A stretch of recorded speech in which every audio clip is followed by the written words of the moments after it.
কারণ তারা যেটা করেন তারা তো রাজনীতি হিসেবে করেন না। তারা যেটা করেন তারা নিজেরাই বলবে, দেখবেন যে আমরা হলে কোনো রাজনীতি করি না, আমরা সমাজসেবামূলক কার্যক্রম করি। হল কমিটির বিষয়ে কোনো বিধিনিষেধ যখন প্রশাসনের ছিল না, তখনই যারা হল কমিটি প্রকাশ করছিল না, তারা এখন তো আর হল কমিটি প্রকাশ করার তাদের আর কোনো কারণই নেই। যেটি গুপ্ত সেটিকে আসলে নিষিদ্ধ করবে কিভাবে, এবং প্রশাসনের এই গুপ্ত রাজনীতির বিরুদ্ধে যদি তারা ব্যবস্থা নিতে চায়, আসলে কি ধরনের ব্যবস্থা আসলে প্রশাসন নিতে পারে আপনার কাছে কি মনে হয়? গুপ্ত রাজনীতির বিরুদ্ধে ব্যবস্থা নেওয়ার কোনো উপায় নেই। এটা হচ্ছে এই কি বলবো, ছায়ার সাথে যুদ্ধ করার মতো। আমরা যে জাতীয় টেলিভিশনে এই আলোচনাটা করতেছি যে গুপ্ত রাজনীতি কিভাবে নিষিদ্ধ করা হবে, এটা একদম হাস্যকর।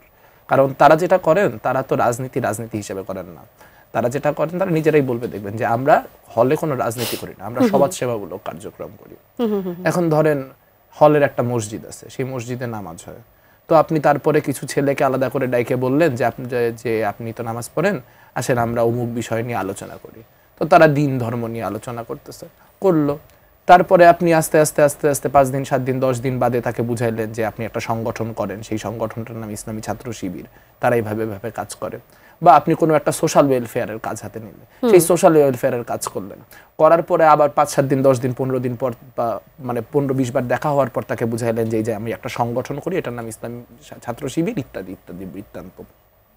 তো তাদের জন্য তো ঠিক আছে, গুপ্ত রাজনীতি তারা যে করেন, তারা যে বলতেছেন যে তারা হলে ছাত্র রাজনীতি করেন না, কথা এক সেন্সে ঠিক আছে।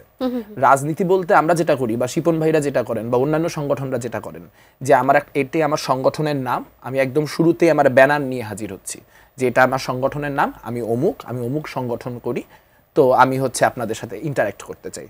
তো যেটা হয় যে এটা করলে শুরুতেই, যেহেতু একটা বিরাজনীতিকরণের গত 20-25-30 বছরের একটা দীর্ঘ সময়কাল আছে, তার কারণে শিক্ষার্থীরা অটোমেটিক্যালি একটু ডিস্টেন্ট হয়ে যায় যে রাজনীতি, ও বাবা রাজনীতি মানে একটা সমস্যা, ইত্যাদি ইত্যাদি। তো উনারা যেটা করেন যে উনারা তো রাজনীতি করেন না, উনারা ধর্মের কোনো একটা কাজ নিয়ে সামনে আগান, বা কোনো একটা সামাজিক ওয়েলফেয়ারের কাজ নিয়ে সামনে আগান। রাজনীতি যে করছে সেটাই তো প্রমাণ করাটা আসলে কঠিন, সেখানে সেটা নিষিদ্ধ করাটা আসলে কিভাবে সম্ভব না। এইটা আসলে যেটা করণীয় ছিল সেটা হচ্ছে যে আপনার প্রকাশ্য রাজনীতিকে ইনসেন্টিভাইজ করতে হতো, প্রকাশ্য রাজনীতিকে উৎসাহিত করতে হতো। যে ছাত্রদল হল কমিটি দিচ্ছে, খুব ভালো কথা, আমরা তাহলে জানতে পারবো যে হলে ছাত্রদলের নেতাকর্মী কারা। কিন্তু সেটা না করে উল্টাটা করার ফলে যেটা হলো যে এটা এখন জিনিসটা আরো ডিফিকাল্ট হয়ে গেল। কারণ ধরেন তা হল কমিটির বিষয়ে কোনো বিধিনিষেধ যখন প্রশাসনের ছিল না, তখনই যারা হল কমিটি প্রকাশ করছিল না, তারা এখন তো আর হল কমিটি প্রকাশ করার তাদের আর কোনো কারণই নাই।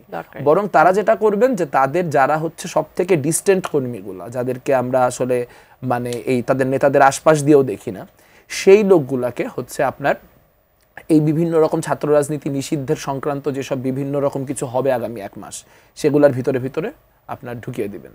সো দেখা যাবে যে একটা ছাত্র, সে আসলে ছাত্র শিবির করে, কিন্তু প্রকাশ্যে সে ছাত্র রাজনীতি নিষিদ্ধের দাবিতে হওয়া যে আন্দোলন, সেই আন্দোলনের আপনার একজন সম্মুখ সারির যোদ্ধা হয়ে যাচ্ছে।